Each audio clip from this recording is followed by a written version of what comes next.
It's Thursday, and today, the 29th of January in the year 2026, is a very special episode of More About Storytelling.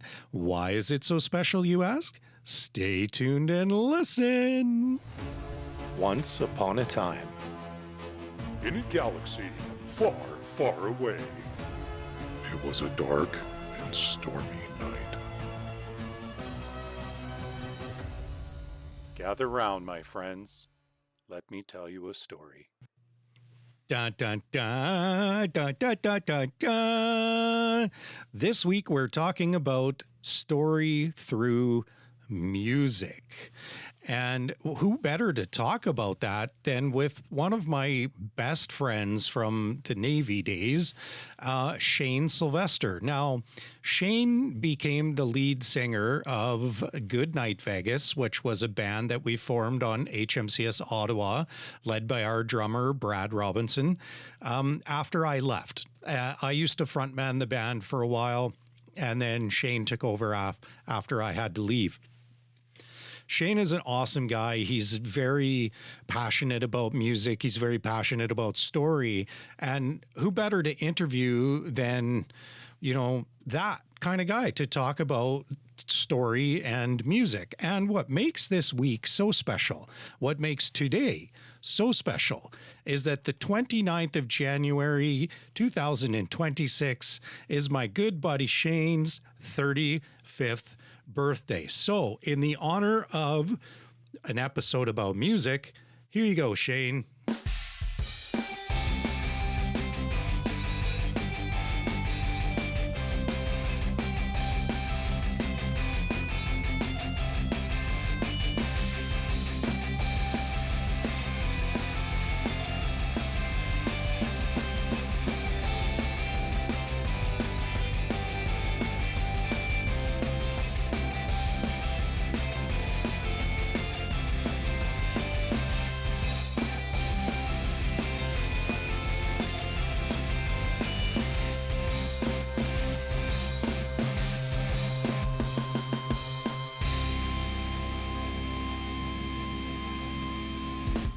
All right. Hello, Shane Sylvestre. How are you doing today, my friend? I'm doing fantastic. How are you, Kenton? Oh, nothing to complain about and nobody to listen anyway. So, man, here we are. Like, what a journey it's been from when we first met, sailing the 7 seas of the Pacific Ocean together, eh? Yeah. Are all 7 in the Pacific? I don't know. Oh, no, I'm just being a smartass. It's what I do. It's my jam, Yeah. But where did we sail? We sailed on the Ottawa together, right? Yeah, HMCS Ottawa and our good old Royal Canadian Navy. Back in the day. Yeah, so Shane, you're quite the musician, accomplished musician and stuff, if I remember correctly, and all that. You took over as lead vocals with Good Night Vegas after I retired, correct? With Brad's band? Yep, that was the Navy band of that era of my lifetime. That was such a fun band. I remember when when Brad first started his little gang and called it Steel Beach, with Brant Dame and all those guys. And I remember going and watching them at the Tudor House and stuff. And then when they asked me to sing for them, I thought it was the coolest thing. And then when they asked me to come and sing with you too at the what was that, the Legion? I think I sang with you at the Legion. Yeah, there? I think it was the Legion. Yeah, basically just around the corner from the Tudor House. Yeah, it was like Brad's idea of let's get the original band back together again with old versus new. Yeah. So this is an interesting path, for me to go down with you. And this is why I was super excited when you said you'd love to come on the show and talk. Like, you're a very intelligent guy, Shane. And, just like me, you really like story and stuff, but you come at it from a different angle. Like you approach it from the audio angle and have a lot of experience with that. So, as a musician, like, how do you feel about telling story through music? Well, you know what? I didn't really start thinking about story through music necessarily. It was always just kind of a vibe with me, like the feeling that music gives. But story has a huge part in the vibes and the feelings that you get from listening and performing music, right? So I wasn't always able to perform, but I've always enjoyed listening to music. And I think that's something my dad uh, influenced on to me from a young age. You know, listening to all the classic rock, Led Zeppelin, Rush, and Awesome. things of the like. Right, since I was in diapers. But I was always a really shy kid, and I never liked talking in front of the classroom or anything like that. I wasn't necessarily bullied or anything, but I was always really, self-conscious of what other people would think about anything that I put out there, right? So in elementary school, I got the opportunity to learn to play the guitar in grade 8 with my one teacher there. She, of course, with the Catholic school board here in Ontario, could fund anything, and she got guitars for the whole class through a music fund, and brought somebody in to teach. And I don't know, I clicked with music on a performance level that I didn't even know was inside of me from that point. And I got the opportunity to reinvent myself, as it were, going into high school. I went to a different high school where none of my friends or classmates went to. So no one knew who I was, and I could just kind of be whatever I wanted to be, I guess. And That's awesome. I didn't waste any time, putting forward that I was this rock star, right? So, before the end of grade 9, I had a band together, and was exploring all the music avenues there.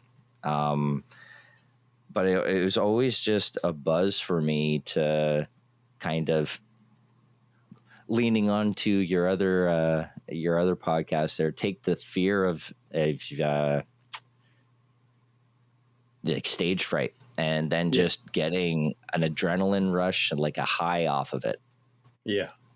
Every time you step on that stage, every time you are putting that out to an audience and getting that, it's like you're defeating that fear every time you're on the stage, right? But then That's so you cool, yeah. add in the storytelling portion of it.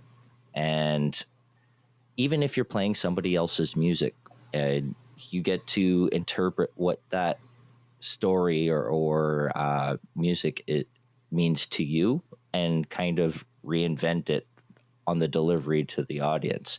And I think what I really like about it is you could, an example that comes to mind is I was in a singing competition, and I was sick as a dog. Almost, I didn't think I was going to be able to perform it. And I ended up doing a Beatles song that was supposed to be all happy and, like the Beatles do. I can't remember the name of which song I did at this point in time. Definitely wasn't Imagine by the sounds of it. No. I can't remember. But I made it melancholy because I was melancholy. Like, I was so sick. And so I had the tempo like brought down and changed. And instead of their higher register, I brought it down an octave, and I just kind of made it more melancholy. And I didn't change the words. The story, as it were, was the same, but because it was presented in a different angle, you got a whole different vibe, a whole different emotion from it. That's awesome, man. And it's funny. So I got to tell you, and this is as much for you as it is for the listeners, but every time Shane and I have a conversation, and like we sailed together in the Navy, as you've already heard, and we, front manned the same, local band for a period of time. We've shared the stage together, but Shane and I have only really started to become friends, getting to know each other in probably the last month and a bit. Hey, I'd say. Yeah, we were recognizable strangers to each other, I'd say, and acquaintances, as it were. But Yeah. it's been a real joy to get to talk with you. And Yeah, just going back to like reconnecting on Facebook. But the point I want to make is every time you and I have a conversation, every time we talk, it's like, man, we could have been brothers, man. Yeah, yeah. we have shared, it's turned out that like right down to we share the same favorite Ninja Turtle, like of all of the things.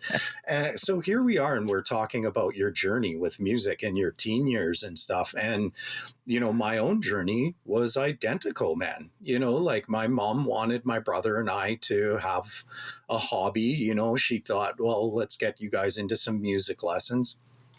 And there was this old German lady that her name was Mrs. Friedrich. And she ran the campsite in our local rural community, and she taught piano. So my mom got my brother and I into these piano lessons, but I've got these stubby little digits, and, like I have ADHD, and it's really hard for me to sit, So my brother continued with piano, and he damn near could have made it as a concert pianist, but he kind of decided to follow it as a hobby instead. But me, I took piano for long enough to understand how to read sheet music and tempo and beat and all of those kind of things. And then I picked up a guitar, and my first guitar was a Cherry electric with some no-name amplifier that my cousin gave me. And the first song I ever learned how to play was Glycerin by Bush X. And I played that song so bloody much that my mom, like, to this day can't listen to it. She hates it. And I was friends with some, locals up in Barrier, and they were like, let's start a band. And we were practicing, and I was singing it and playing guitar. And the music teacher was like, it's so rare to find somebody who can play guitar and sing at the same time. But I was only ever able to play rhythm, and that's why I loved seeing you play when you first started, because you don't just play rhythm. Like, you're not just strumming chords, man. You can do lead licks and all that stuff while you're singing, and that's super impressive. I wouldn't call them lead licks. I still have never performed a solo to this date, but I can do a repetitive melody, I guess, behind my singing. But I only learned to play the guitar publicly so that I could accompany myself. I'm a vocalist at heart. Like, that's where I first, learned that I could output music instead of just input.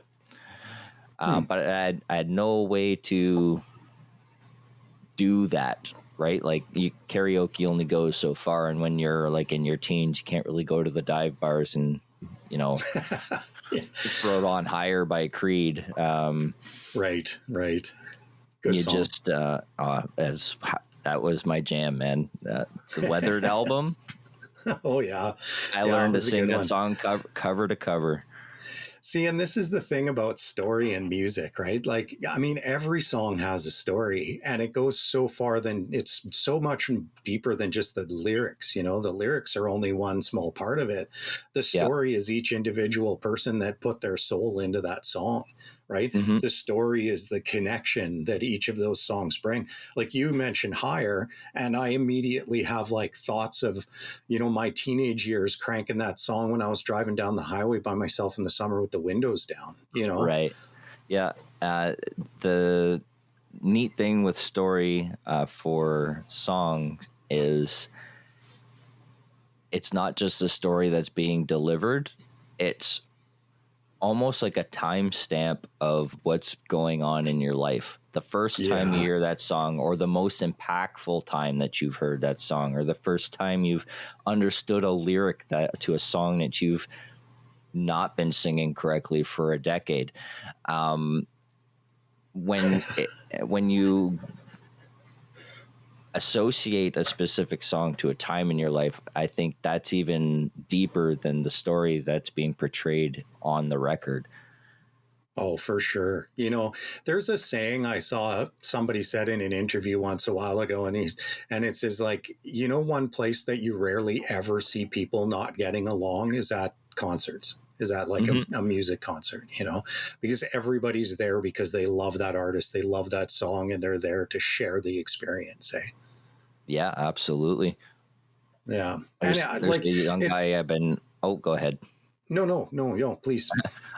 I was going to say there's this young artist that's kind of hitting the charts right now. He goes by Youngblood. His real name's Dominic. He's out of Lancaster in England. Okay. He used to have like really kind of emo, as it were, music, but he's recently transitioned to the most glorious rock and roll persona, like since the Rolling Stones. I think like he is just a rock star. He just put out an EP with Aerosmith. And Youngblood, if you ever listen to this and you hear that mention, I want to cut. Amen. Right. Yeah. You know, and that's really cool to hear. Like, I love that kind of thing. You know what I mean? Like, a friend of mine from my local archery club here that I go to lent me a DVD on heavy metal, like the history of heavy metal. And, you know, I love watching those kind of things, and I love listening to the history of bands. And, you know, I had this conversation with my mom the other day. We were just talking about emotions. It's a little of a segue, but I promise it has a point. You know, and she was like, something had happened, and she was like, why don't you just cry? And I was like, oh man, Mom, like, I just don't cry. I just get mad. You know, when something really affects me emotionally, I just get mad. I get angry. I don't get sad. I don't cry about things. And she's like, what? I've never really seen you cry ever. That's kind of true. Hey. And I said, well, it's not. There are two things that will make me cry at the drop of a hat. Two things. One of them is watching a video about a soldier returning home and, you know, like surprising their kids. You know, you see those videos on YouTube, and you know where I'm coming from with that one. Right? Like, there is no emotion in the world like coming home after a 5-month deployment and having your kid run into your arms. You know, you've been dreaming about it. So I don't even have a kid, and I'm starting to tear up just at the thought. Yeah, right? Like, well, you came home to a significant other, right? You were married during the service and stuff, so you know what it's like. The other thing that makes me cry, that can really hit me in the feely buttons, is like golden buzzer moments on AGT or any of those, like those stories, you know, like I'm talking about the really good ones, like Richard Goodall. You remember him? He was the janitor from Terre Haute, Indiana, that sang "Don't Stop Believing." He was like 55 and just shaking on stage, and then he's like, you know, Simon's jaw hit the floor when he started singing, and he was like, you know, Journey come to life, and they came and played with him later in the, you know, that kind of story, you know, that I've spent my life with this thing that I'm so passionate about. And then I just decided to bring it to life and share it with the world. And then to receive that kind of recognition just burns my heart, man. Like, it gets me. Sure. And that's something that music does. Like you said, it's, you know, like those are moments that humanity will never forget because of the music, because of the song, the person singing it, you know, what they put into it, the emotion behind it, all of that stuff has to be in place in order to generate that kind of moment. Hey? Yep. Yeah. And then hearing stories about either why a song was written, or from a performer performing someone else's song, of, you know, why that song means something to them. You got like an exponent on that is unimaginable, because everybody who's listened to that song has a different experience with it. That's a different Right. story for each person who has experienced that song, right? And then to kind of go off of that, that emotion statement where that can bring you to tears when you see a wow moment like that. I know this has happened to everybody at some point, but you're just listening to a song and, the bass hits just right.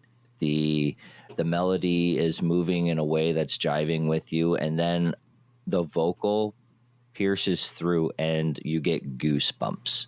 Oh, yeah. Those are the songs I have to start again as soon as it's over. Yeah. Yeah. Yeah. So there's almost something paranormal to storytelling through music, because like it's just inexplicable, right? Yeah.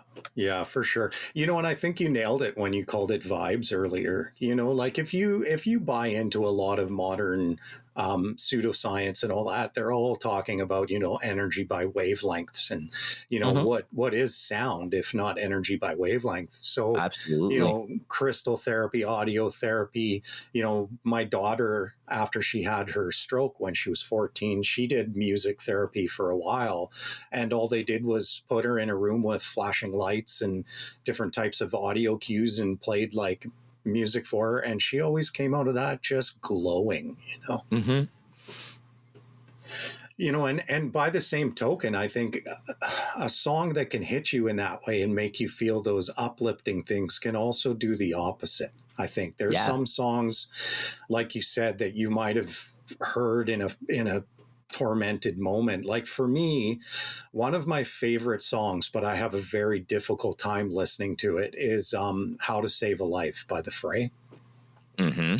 And see, I'm getting a little choked up even just thinking about it. But that my father, my biological father, I was sort of estranged from him, and he passed a couple years ago from Parkinson's disease. Hey, and we didn't know how serious his disease was until something happened, and he was taken to the hospital, and I Yeah. happened to be the only person he could think to call because I'd just moved back home to Kamloops. So for 2 weeks, I kind of took care of him in the hospital until he passed, right? But Mm-hmm. when I was coming to and from Kamloops, during that period where I was losing him, I spent a lot of time listening to that song Right. in the car, like driving in and out of town. Yep. I would play it on repeat because, the lyrics, right? The Mm-hmm. message inside the song was, I would have stayed up all night if I'd known how to save a life. But Right. when I sing it, like you said, I sing it at a lower register and I change the words, and I don't say how to save a life. I say how to save your life, because Yeah. it's like I'm singing it to him, and it's like my apology for not being there, Yeah. See, yeah. So it gets you, right? Like music just, it, like you said, it's a highway directly to your heart, to your soul, Yep. Yeah. There's a reflection there that people with talent will lock away sometimes, and they just it's unfortunate, because that's some of the purest energy you will ever witness is somebody who has a hurt or a overwhelming joy about something and just wants to sing about it. Yeah. And like I put it in my writing because it's a bit easier. Like I have a very difficult time standing on stage and singing a song that makes me emotional, because I get emotional and my voice breaks, and I don't have the ability to separate my physical action from my emotional action, but I can Right. do that through words. And that's why I chose writing. Like when you take Cloudbreakers, for example, when Cole loses, and I know you've read it, so forgive the spoilers, listeners out there. But when Buy the Cole, book. yeah, buy the book and catch up. Damn it, come on, the second one's coming out next year. When Cole loses his best friend Rickett at the beginning, and he's in the hospital after just waking up after the whole thing, and he finds out what happens, his emotional shutdown, his breakdown. I've had so many people message me and say, like, that scene broke me, like that. They Yep. could feel how crushed he was. You know why? Because I've been there, because I have been that crushed. Right. I stood, I wasn't standing, I was sitting. I sat in a hospital room with 7 other people, all of whom were members of my daughter's mother's family. I was by myself. I had nobody from my family. And I sat in that room by myself with them when a surgeon came in to tell us that they were having problems bringing my daughter back, and all we could do was pray. Yeah. And my daughter's mom ran out of the room, followed by all of her family. And I was left literally alone in a waiting room in absolute shock that Right. I was helpless. What do you do with something like that? But I keep that wound. I hold on to it. That's the curse of being an entertainer, of being a creative in any ways. You have these emotional experiences that you just do not allow to heal, so that you can draw on that emotion for your creativity in future places. And it's almost like it's not even a choice. It's just a curse of who we are. And musicians do that all the time. Musicians are some of the most injured, fractured people in the world, other than, well, I guess authors can be too, painters. Absolutely. Well, we're all the same. We just... all creators. It's just what outlet are you, like what nozzle are you letting that pressure out of, right? Yeah, it's really cool. Hey, man. So anyways, on to some happier thoughts here. So Shane, like by now we've established that you're a musician, and that you that's your chosen art. But recently you've decided to explore some other types of audio work. Do you want to talk a little bit about that? Yeah, sure. So I'm a power engineer by trade right now. Hopefully that's the last career change I have to make in my life. Going on like 8 or 9 at this point. But work right now is extremely busy, and trying to book gigs in the city is just not feasible, right? So I definitely want to take my knowledge of sound and audio somewhere, and be able to use it in a capacity that's not, live performance. So after reading Cloudbreakers, I thought, what about an audiobook? Well, I should read something out loud and record it and see if it sticks, right? A good friend of mine, I'm the godfather to his children, and whenever I'm over, they want me to read them bedtime stories. Don't know why. That's awesome. I don't know if he's just bad at it, but it's always Uncle Shane, come read us a story. So yeah, putting that onto a recording and putting it out into the world, I think is going to be a project that I'm going to be working on over the next year or whatever. Well, that's super exciting, man, because, let me tell you, well, as you're aware, I was on tour for Cloudbreakers Vallon this year with Indigo all throughout BC and a couple places in Alberta.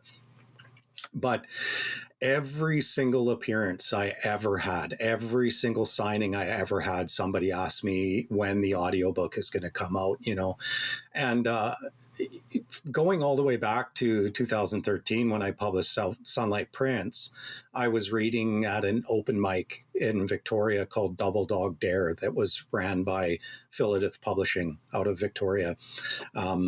And I used to go and I'd do these open mics. A friend of mine convinced me to go, and I really loved it. And we had a lot of fun. And people would tell me all the time, they're like, oh my God, I could sit here and listen to you read for just hours. Yeah. One of the publisher's daughters specifically was like, man, I would fall asleep to you reading to me. So I tried to record an audiobook. I'll tell you this right now. And this is for the world. I tried to record Dark Below the Ice. I figured that's a good place to start because it's short stories, right?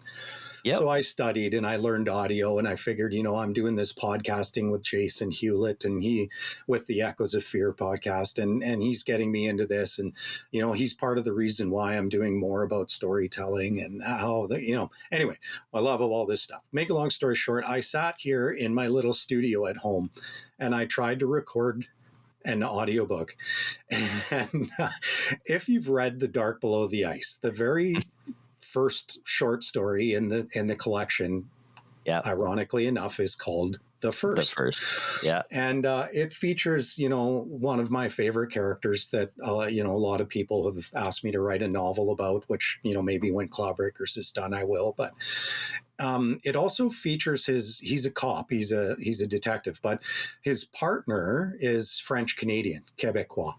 And yes, I had a roommate who was French when I lived in the Navy, or lived in Victoria and served in the Navy. I mean, you do kind of live the Navy. You live in the Navy, absolutely, you do. Yeah, right. Okay, so let's stick with that. When I lived in the Navy, I had a lot. We sailed with more Newfies and Frenchmen, I think, than we did with English-speaking people. To be honest. I would concur. Yeah, and it's something else.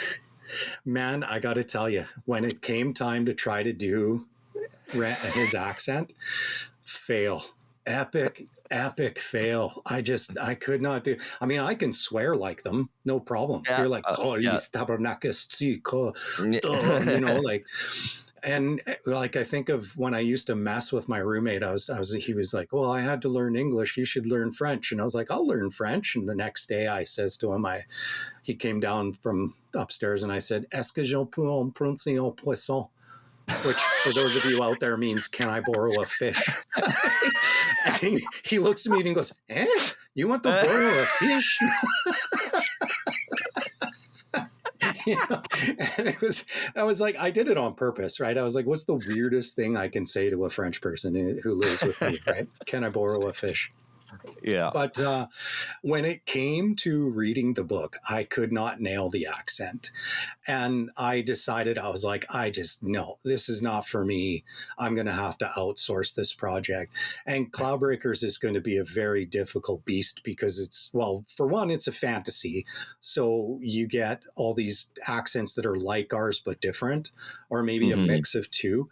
So when you started exploring your world and getting into doing audiobooks and stuff, is that a consideration you have to make? Like, how much effort do you put into your characterizations through the audio?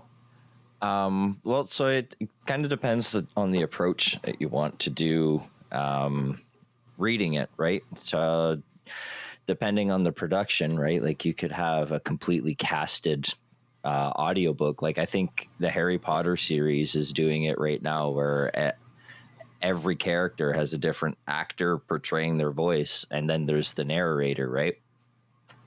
Obviously, big time, big money, not something I'm able to do.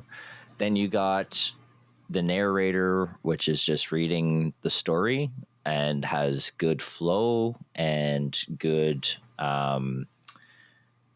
cadence and has no need for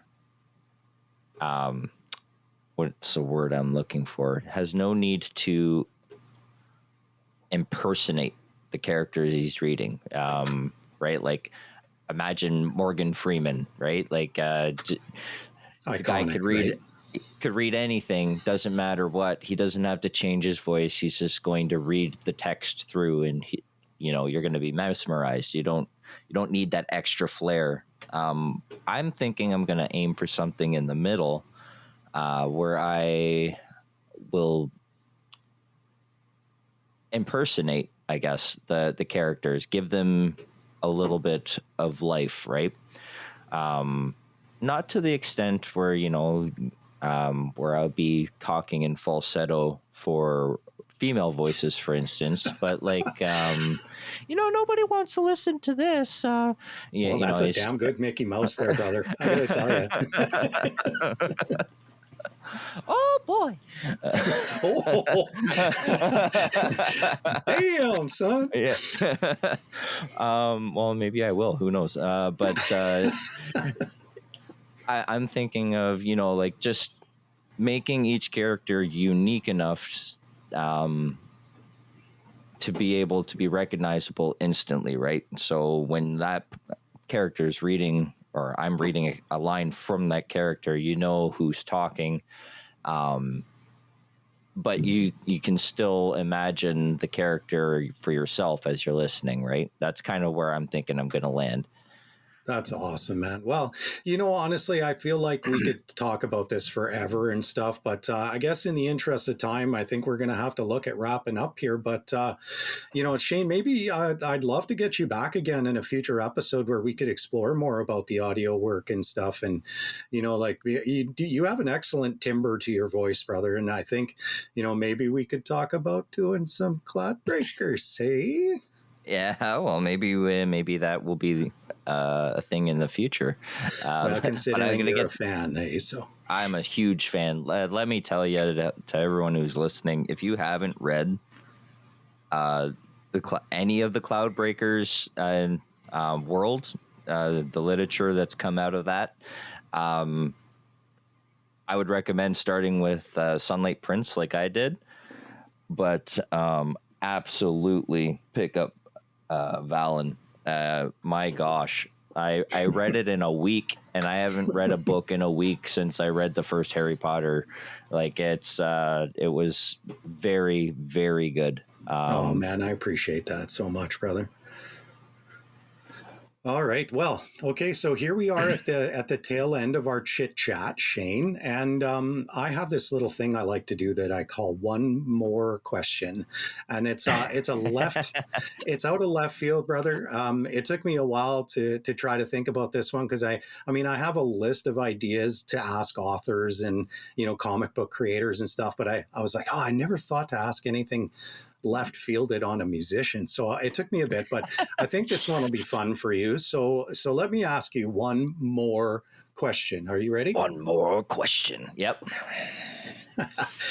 If your guitar could talk, what would be the most embarrassing story it had to tell about you?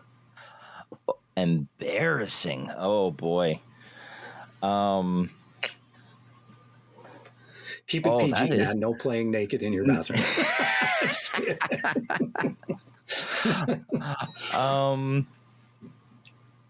I don't know about embarrassing, but one moment I guess that my guitar would ridicule me for would be I was playing a St. Patrick's show with my good buddy Kyle, and we were playing, I want to say, Patty Murphy.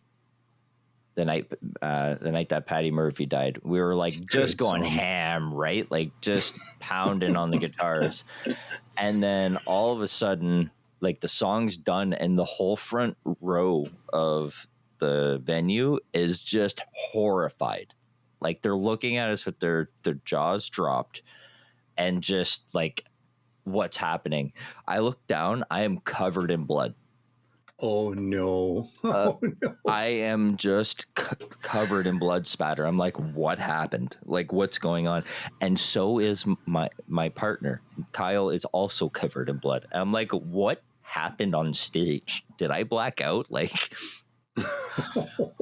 it turns out we both cut our thumbs while we were strumming on the acoustic guitars in the exact same spot. And we were just sprinkling blood everywhere as we were strumming the guitars.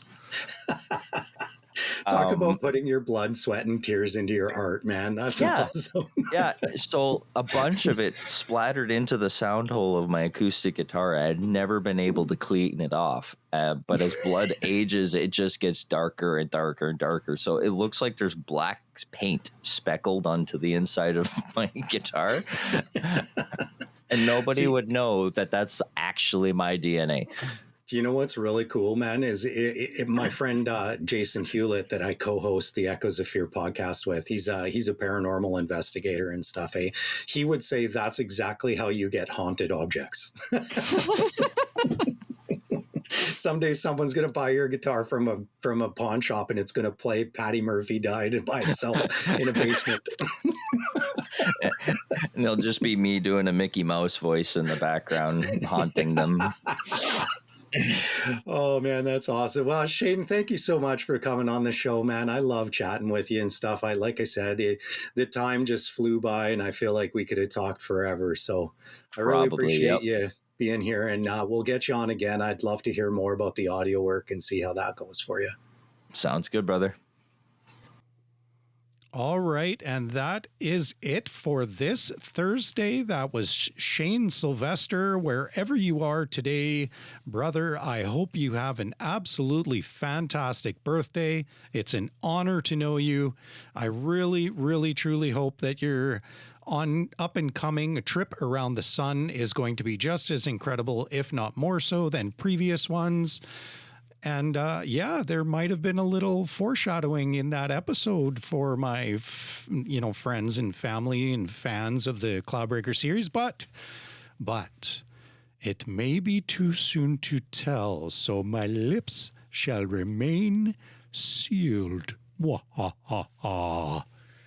If you like what you hear and you've stuck it out this far, I seriously hope you consider joining me on Patreon and becoming a supporter. You will get a monthly short story, access to behind the scenes stuff, and my Discord, where you can just, ping me and ask me tips, bug me about all sorts of stuff, give me ideas for future episodes, whatever you want to do. Maybe even throw me ideas for future one more questions.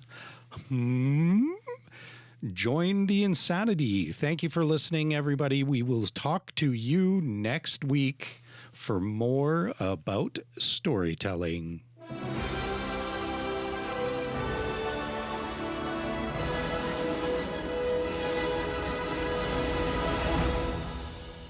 Fade to black. The end.